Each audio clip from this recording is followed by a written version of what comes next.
This is going to be a video tutorial on how to enable or disable spell check in Sublime Text. Let me jump over to Sublime Text here.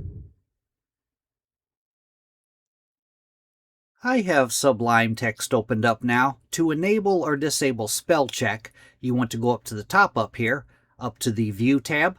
You want to click on View. Then you'll go down to where it says Spell Check. As you can see, the keyboard shortcut for spell check is F6. If this has a check next to it, that means spell check is enabled. If it does not have a check next to it, that means it's disabled. I'm going to click on it to enable it. Now I have spell check enabled. If I go back up to the View tab, I'm going to click on View. Now if I go down to spell check, you can see it has a check mark next to it. That means it has been enabled. If I click on it again, it will disable it. That is how to enable or disable spell check in Sublime Text. Thanks for watching.